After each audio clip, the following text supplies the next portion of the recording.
up, everybody? It's me, Mr. Right, here with another deck profile. This is my revised and updated on the rules Ripple deck. They give y'all a little bit more chaos, a little bit more mayhem at your card fighting areas. Now, I took some looks at some other videos I've seen and just compiled my own research and put this deck together for everybody's mayhem causing pleasure. Of course, the Ripples are always going to start off with Alex. Alex is the starter for when you ride over him. You search the top 7 for Genovius or Pavroth. That is the grade 3 and 2 for the ride chain. Slightly important. Should you be grade locked or should you have a fantastic starting hand? You can start really planning on causing your opponent all kinds of just headache. With this build is a one-shot, one-kill type of build. So each time you swing, the likelihood of you killing your opponent is as such. With the triggers, running a total of 16 crit. The crits really don't matter outside of this one. This playset of Ripple of Demise Aurist. Aurist, after you boost and you have 2 or more rested Ripple units, put it to the bottom of the deck. Search the top 5 for a Ripple unit. Show it to your opponent. Put it into your hand. And, of course, you shuffle your deck. If I didn't mention that before, running 16 crit, you can run 12 crit and 4 heal. Again, this is a one-shot, one-kill type of deck. With the later cards, you'll see of why it's going to be a hard deck to play against, but also a hard deck to play because there's not too much draw, but you don't necessarily need draw when you can play the grade 2 game, or should you have the Genovius play ready. So alright, so we have 2 Flash Ripple Odysseus. Used to run at 4. Should you play the extreme format, then you can still run it at 4. But we have 2. This card used to be pretty much, once you see this card, it would be the be all end all. Because it can fix the ride chain at any point in time before you start attacking. What it does is choose a card from rear, put it into your soul, not this card. Put it into your soul, ride a Ripple unit as stand, then call a unit as the same grade as your Vanguard out of soul.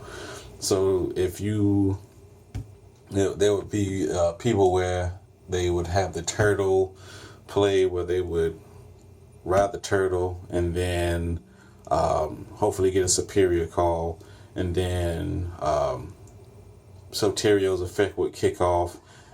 Soterio would get the ride with Pavroth, and then if there was Pavroth in the top 7, and then they would switch out some things and then get that turtle back out, give it +2 with Odysseus. It's a skill because that's what he does is once that unit gets called out of soul, that same grade as your Vanguard, gets a +2 bonus until the end of turn. And then that would be a 9k turtle, and then the turtle's effect would kick off again, so you can start flooding your field.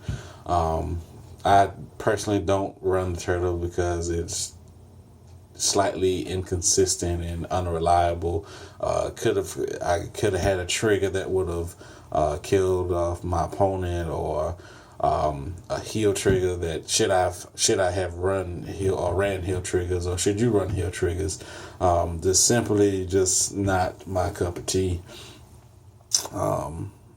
So yeah, and this is a once per turn card. So if you had your back row lined up with this guy, you can start generating some serious hand advantage and field presence because of getting 2 free grade 2s, and then having Pavroth still with the restanding should he hit. So I could see why people are complaining, but it's a game. It's a game. Then we have 4 PGs. These really don't matter. 4 that I had up to from 2 to 4 is the limit break enabler, because I don't want to wait on getting to 4 damage, because not everything works at 4 damage. 2 damage is fine, because my opponent will be at 4 damage before I even get to 3, maybe, because the likelihood of me hitting a crit is extraordinarily high, with 16 in there. So when I get to my Genovia's turn, it will hopefully be the last turn. Striding isn't important. Should your opponent want to play the grade 2 game, you have Genovia's to ride, and then having this in the background, in the background, will definitely hinder their hand, because they can't. They will only be drawing 2 and 2 cards at most, 3 with draw triggers. And then we have Soterio, the second part of the ride chain. You ride this over Alex. Alex skill kicks off. You search top 7. His skill, like I mentioned earlier, should you ride anything that isn't Pavrof over this card, you search top 7 for Pavrof, ride it as stand before you start attacking and everything. So not only that, but it will be an 8K body with Alex and Soul. Alright, so 2s. I do apologize about the glare. But anyway, 4 of the 12K attacker, Unruly Ripple Lapis, 2 or more rested Ripple units, and this gets a 3K bonus for the whole turn. And that's each time it attacks. So not only is he swinging for 12, he'll be swinging for 15. And that doesn't necessarily have to swing at the Vanguard, which is why he's a pretty decent card. You could run him at 4 to up your chances of getting Ripple units. This is the third key component to the ride chain, Rising Ripple Pavrof, and the card that you can stay on most of the game, should you want to play the grade 2 game. Get to the plus 1000 with Soterio Inso, and will cause your opponent to really overguard, because they don't want to have to deal with a restanding rear guard. Should you have restood Lapis, that would be a perfect candidate, because then he'll have a plus 6, added on with his own skill when he starts to swing again. Not only that, but will cause some serious chaos and mayhem. Now, the ultimate card that I put in is Tidal Assault. After recent testing with the 16 crits, this card is devastating. There will be times where I got triple crit and stack it all on Tidal Assault. Swing for 24 by itself, 4 damage, restand 19, or with a boost of 26, 4 damage. That is a very scary number to have on Tidal Assault. Not only that, but he is the perfect, candidate for the grade 2 rush game.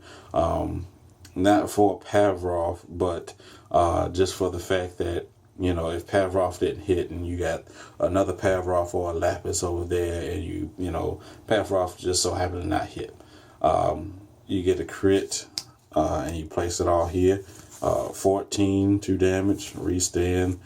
Should he be boosted, 9 unboosted, 2 damage, or 7K, so 16, 2 damage. Again, you can get some real stupid plays off with this card alone. Striding actually does help a lot, because you can again start stacking triggers here, all because of the -5 when he does restand after attacking the Vanguard. You don't have to necessarily attack the Vanguard specifically, but to get his restand off, that's what you have to do. like I said, after recent play testing, this card just simply is too good not to have in most any Aqua Force, build.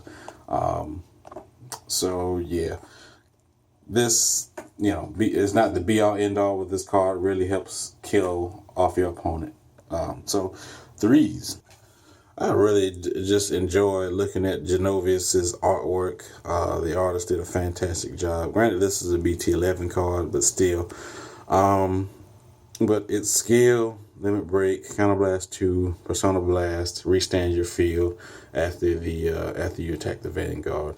Restanding everything is fantastic. The only thing is you really, like I said, you want to attack with your rear guards first, boosted. Because you have to have your front row at rest with 2 or more.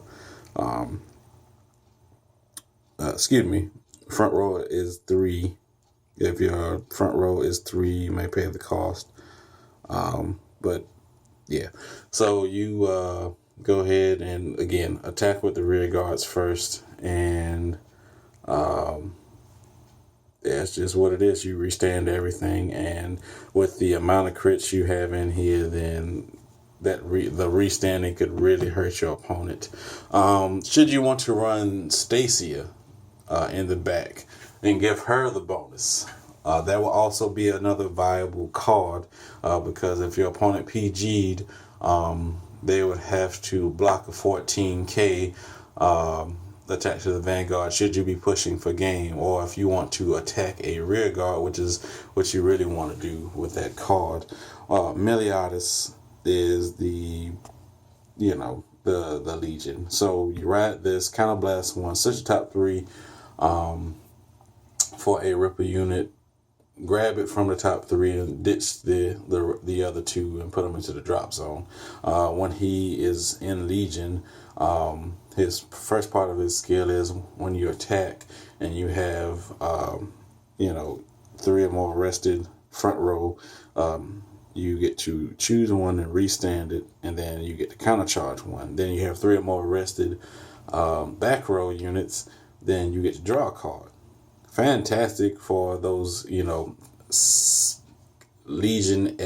Stride-esque turns. You just don't get that 3rd draft check, but you do get a 3rd card.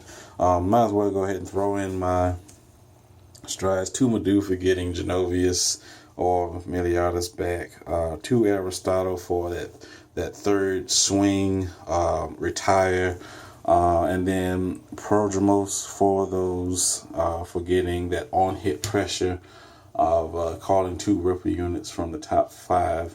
Not necessary, but if I'm slightly behind on field presence, this is the card that I choose to ride first. If I have field presence, then I go with Aristotle, especially with what's that boy, Title Assault.